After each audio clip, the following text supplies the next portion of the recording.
Chers amis, on commence le Perek Bet. On commence le deuxième chapitre, c'est le 4e cours. Vous savez que tout le Mesilat Yesharim est basé sur toutes les Maalot. Et la première Maala, le premier niveau, c'est Zeirut. On traduit par la prudence. Alors on y va. Iné. Inyan Azeirut, chez Adam Nizar Bemasav ou Benyanav. Un homme doit être prudent dans ses actes et dans ses sujets. Klomar. Mitbonen ou Mefakiach al-Masav Drachav. Un homme, il doit réfléchir, il doit contrôler ses actions et ses chemins. Atovim, est-ce que c'est bien ou pas? Ce que je fais, c'est bien ou pas? Les Viltiazov Nacho, pour ne pas abandonner son âme, les Sakanat Avadon Chaz Vechalila, pour ne pas abandonner son âme à la cécité, à ne pas voir. Velo Eler Bemalach Ergalo qui hiver Bafela. Et le problème, mes amis, c'est qu'on a tellement d'habitudes qu'on est comme un aveugle dans l'obscurité. On est tellement pris chacun par ses habitudes qu'on ne se rend même pas compte de ce qu'on fait. Veine. Ça, c'est quelque chose que le sechel, que l'intellect, il va obliger. Étant donné qu'un homme, il doit avoir l'intelligence de se sauver, l'ivroa mavadosh mato, de se sauver de l'aveuglement. Comment il est possible qu'un homme va cacher ses yeux de son sauvetage? Un homme, il peut se sauver. Qu'est-ce qu'il fait? Au lieu de se sauver, il ferme les yeux.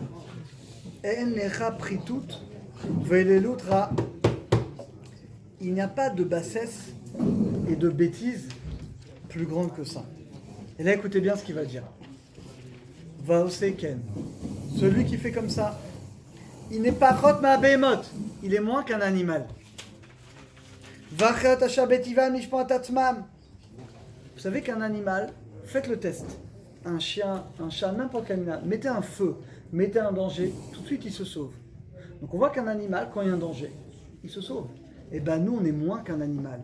Parce qu'un homme, il voit un danger, il peut voir quelque chose de grave, et non seulement il ne va pas se sauver, mais il va aller là-bas. Alken. Il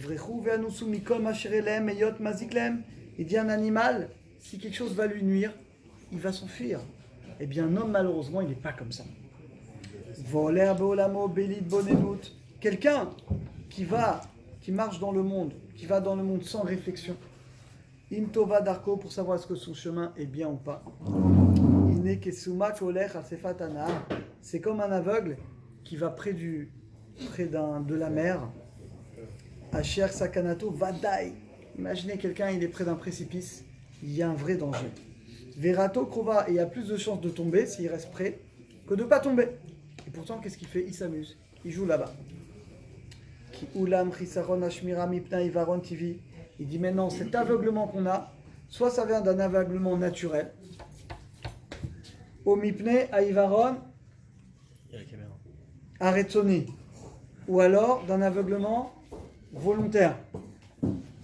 Stimat Aenaim Bebechinat Refetz, la personne ferme ses yeux et finalement Echadou, c'est une seule et même chose. Et qui se plaignait de ça?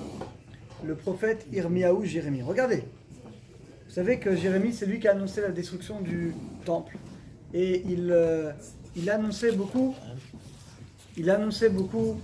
au peuple d'Israël de faire tchouva. Et regardez, Irmiaou Yamitonen al roi Benedoro. Et bien il se plaignait des Juifs de son époque. Pourquoi? Eyop Negui Benega Midazot. Regardez, ils avaient cette mauvaise mida que malheureusement on a également. Ayum Malimi Menehem. Regardez, ils fermaient leurs yeux de leurs actions. Comme tu vois aujourd'hui, les gens ne veulent même plus. Tu n'as plus le droit de rien dire maintenant. Tu ne peux pas te permettre de faire une réflexion à quelqu'un. Les gens n'acceptent même plus la critique. Ils n'acceptent même plus qu'on leur fasse une réflexion. Ils n'acceptent même pas de reconnaître. Au moins reconnais. Non, je ne suis pas content, je m'en vais. Ça, c'est la génération dans laquelle on est. On n'a même plus la conscience de reconnaître. Au moins reconnais. Tu n'es pas abécédaire, tu fais quelque chose qui est sourd. Bon, moi je dis, je reconnais, c'est pas bien ce que je fais. Non, la personne, elle ne veut même pas reconnaître. Elle se ferme les yeux. Regardez, c'est incroyable. Blisha Simoulev, sans mettre son cœur de voir. Et la sot im lazav, est-ce que je le fais ou j'abandonne? Va maralem, et il disait le prophète Jérémie, en ishnicha marato, un homme ne regrette même plus ses mauvaises actions. Normalement, quelqu'un fait quelque chose d'interdit, une fois que le Tzara est passé, il réfléchit, il dit, bon, c'est pas bien, je me suis pas bien conduit, je fais tchouva. Mais pour ça, il faut réfléchir. Mais si la personne, elle veut même pas voir ce qu'elle fait d'interdit, les morts, kulosha bemero satam, regardez, les gens sont dans la course effrénée de la vie, regardez, qui est sous comme un cheval de guerre. Un cheval, il s'arrête pas, il court comme un effréné, et il sait même pas où il va. Et ben c'est notre vie. On court, la synagogue, le travail, les enfants, on court, on s'arrête même pas pour réfléchir. Ce que je fais, c'est bien ou c'est pas bien? Vaïnou.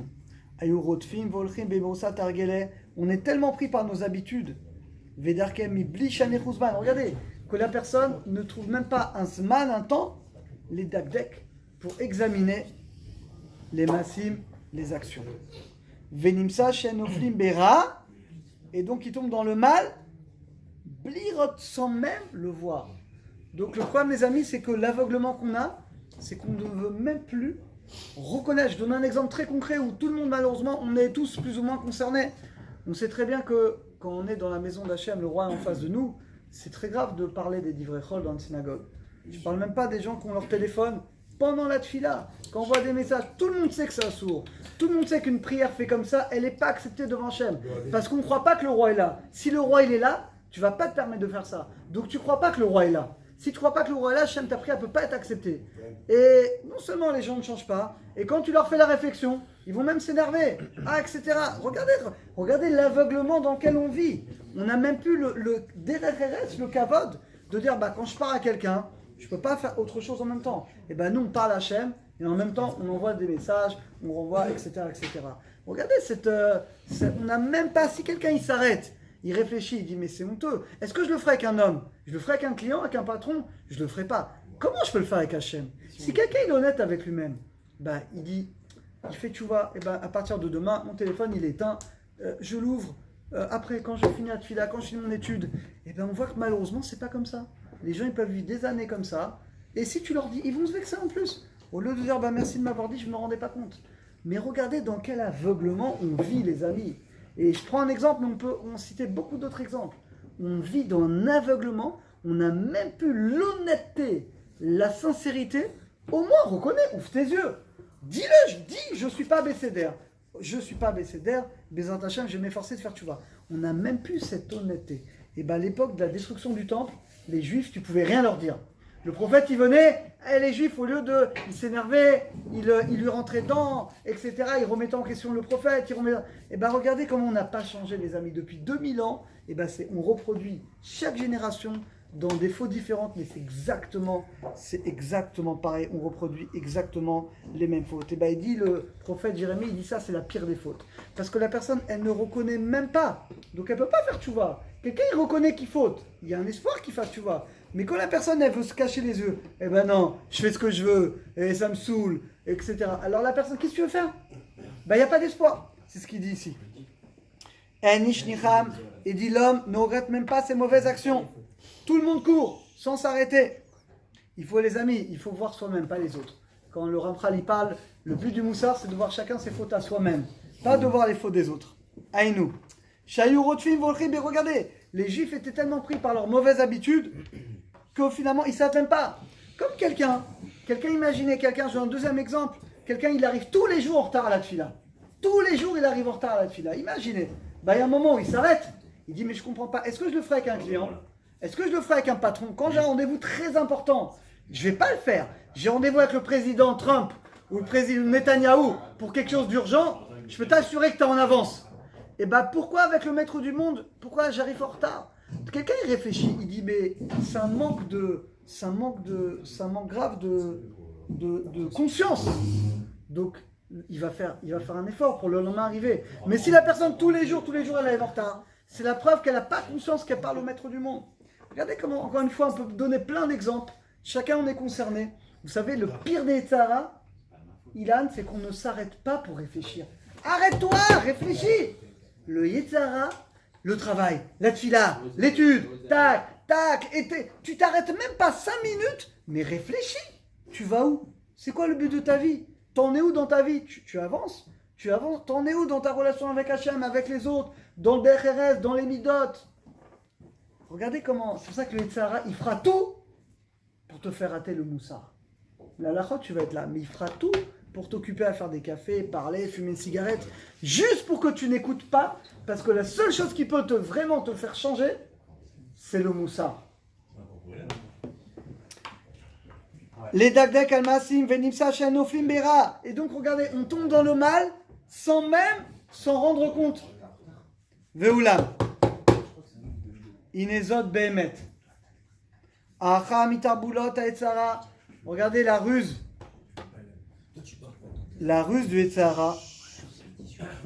L'arbi d'avodato betmebut alibot bedadam. Ad shelo isher, page de gauche. Pourquoi vous ne suivez pas dans les mots? Il y a des livres, on a acheté des livres pour tout le monde. Ad shelo isher lahem reva lidbonam. Regardez, c'est quoi le plus grand Yetzirah, les amis? Il va te pousser tellement pressé tout le temps que tu ne prends même pas le temps de t'arrêter pour réfléchir. Vélistakel, baiser derrière, et dans quel chemin tu vas? Tu vas dans le bon chemin, tu vas dans le mauvais chemin. On est page de gauche, deuxième ligne. Qui odéa. Parce que le Yetzirah, il sait.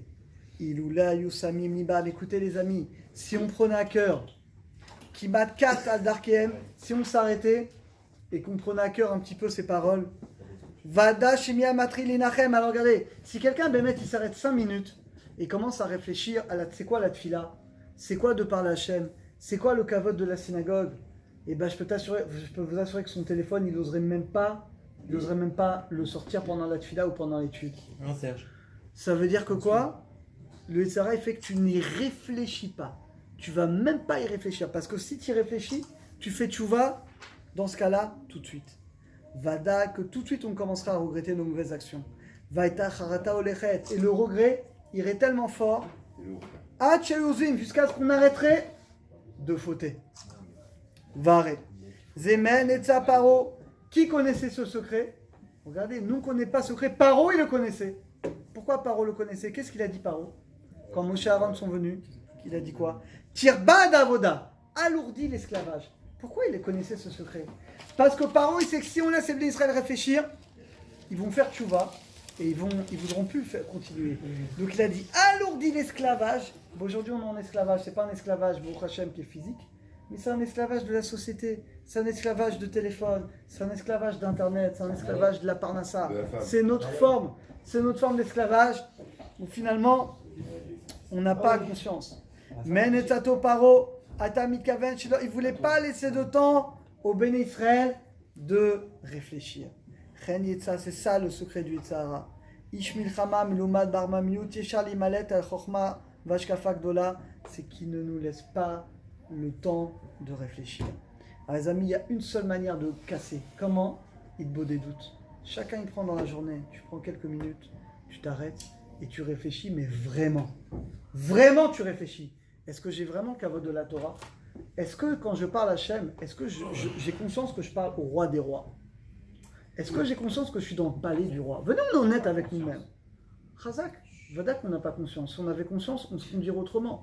Alors, si tu commences aujourd'hui, tu réfléchis, tu dis vraiment, et ben, ce qui va se passer, Noam, c'est que le lendemain, quand tu vas rentrer dans la synagogue, tu vas fermer les yeux. Tu vas dire, là, je rentre dans le palais du roi. Je parle au roi des rois. Tu vas pas avec un digne déchiré. Et ben, tu vas venir de manière autrement. Tu viendras de manière très différente.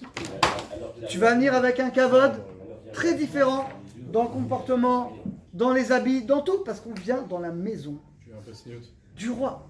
Et ça, les amis, ça change tout. Alors qu'Hachem nous aide à chacun à réfléchir et que chacun, on ait le trouve de fixer un temps d'étude, un temps de réflexion, Bezrat Hachem, pour faire. C'est bon, tu peux éteindre. Je voulais filmer.